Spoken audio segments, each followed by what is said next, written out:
Greetings everyone, so the Fan Dancer 98 back at it again with another reaction. We are going back to Jaden Animations. We're looking at her trip to Japan apparently, considering she went on a second trip recently. So let's see what it is like for her first trip there, I guess. So let's get into it. In October, I went on the first vacation I've been on with my family in years. My dad works super hard all the time, so normally it would be either my brother, mom, and me, or just me and my mom, and even those vacations became pretty sparse. It's been over 10 years since we've all had a family vacation, and all of a sudden we have a week to be squished together in a foreign country. So how'd this one go?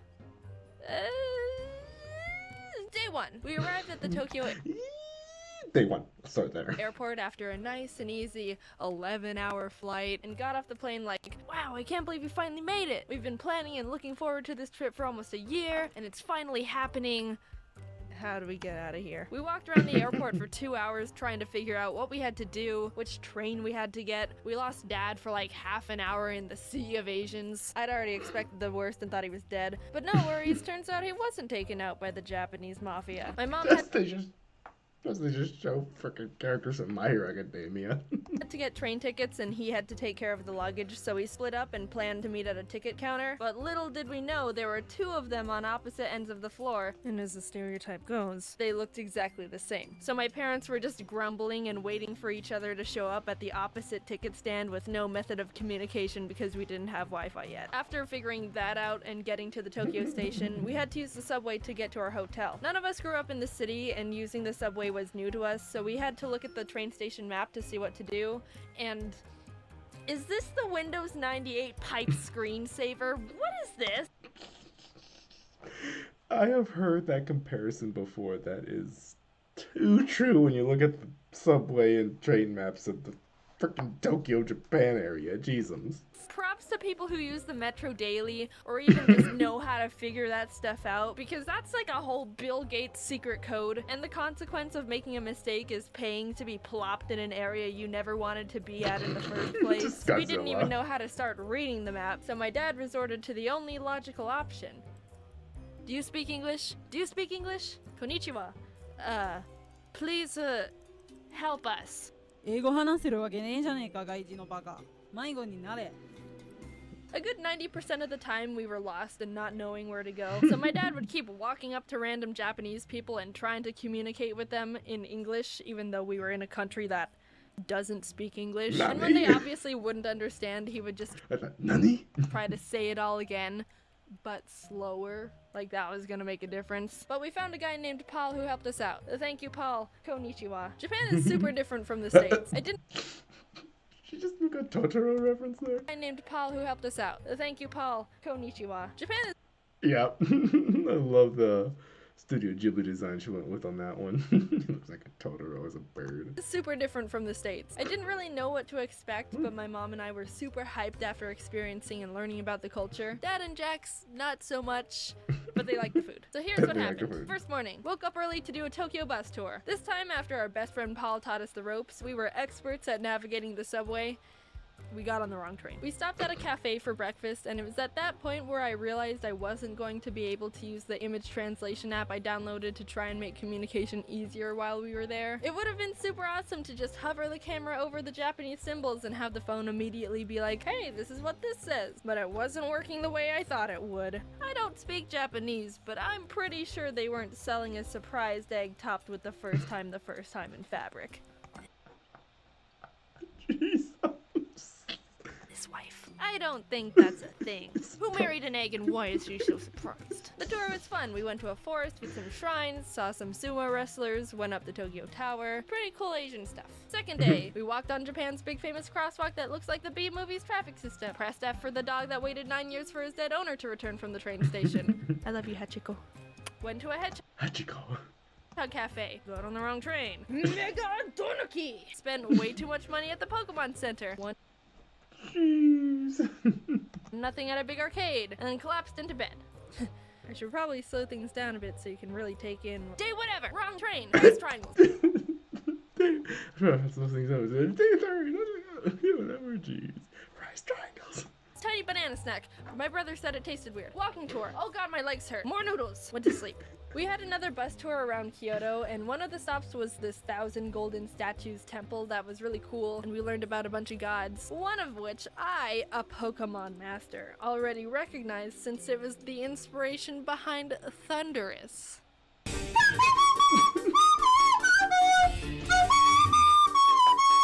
Another one.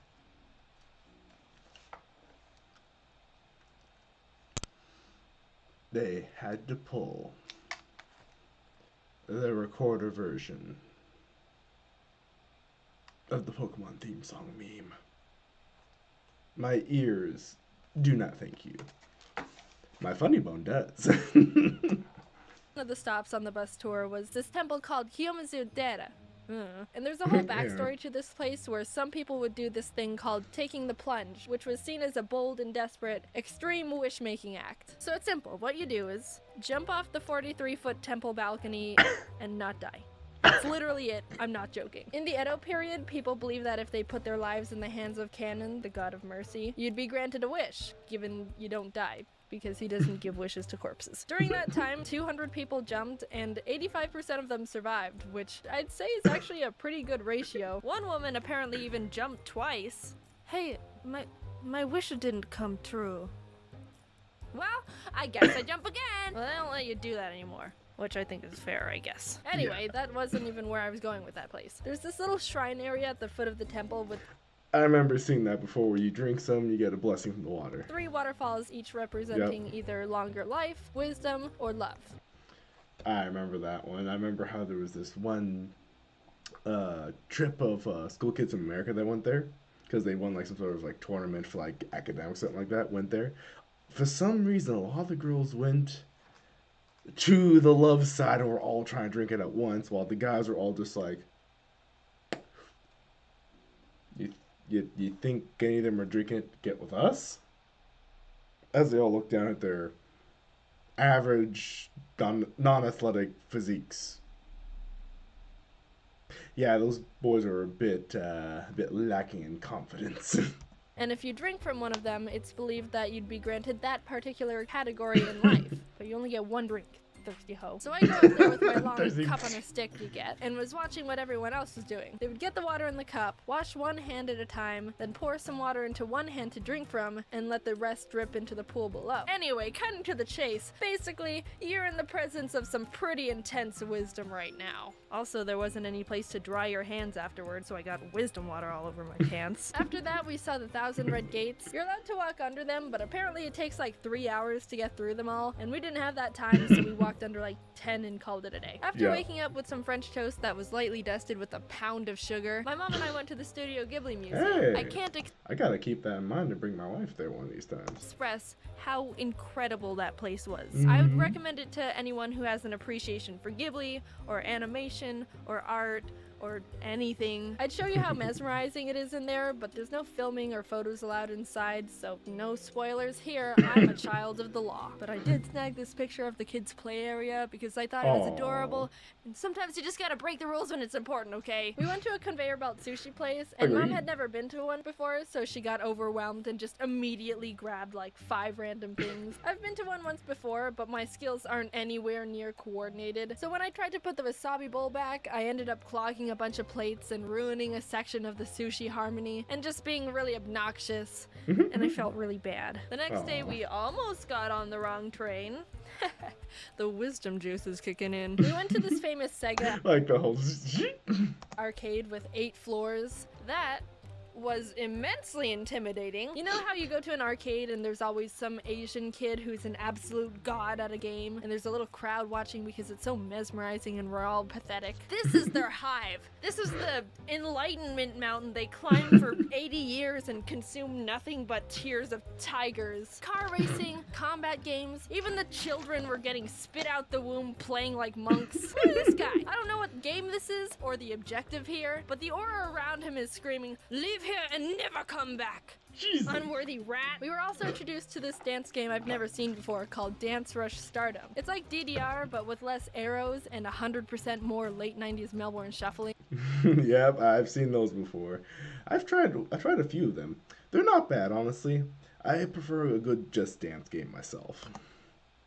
My brother and I tried to play it, and it felt like the whole country was like, oh god, why are they here? They look Asian, but they're white as crackers. But we got a good kick out of it, so you know what, go konnichiwa yourself. Then we left and got on the wrong train. For the last night, we went to this robot show, and let me tell you, this place was insane. So the main attractions of the place are these giant flashy robots and stuff. But I gotta talk about these drinks and light bulbs they were selling. They were crazy with all their blinking colors and such. It was like a little rave in a cup.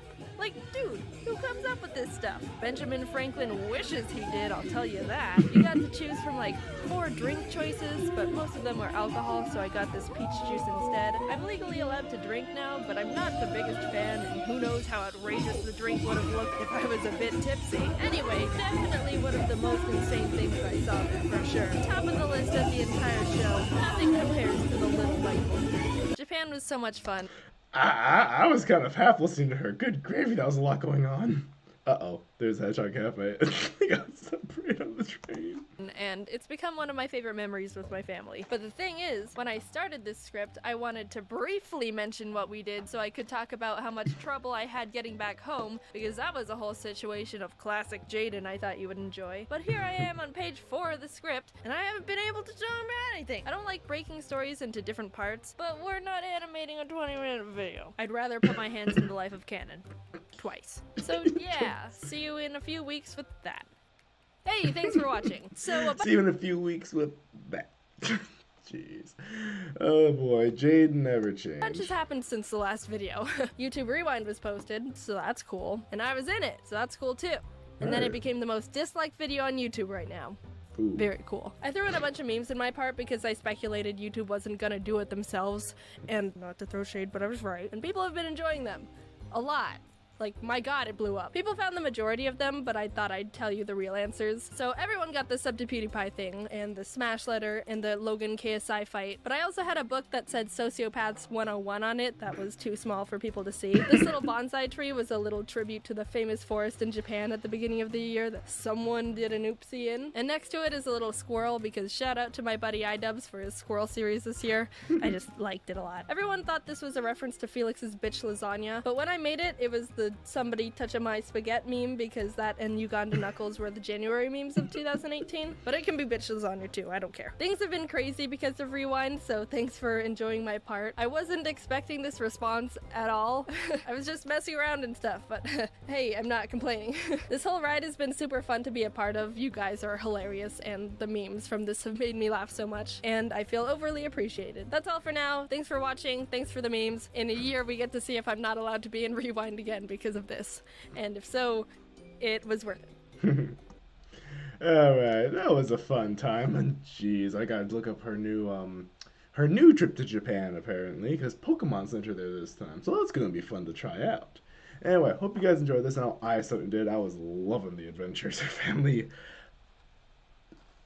enjoyed / suffered from, I guess. Anyway, you guys take care. I'll see you around. Bye!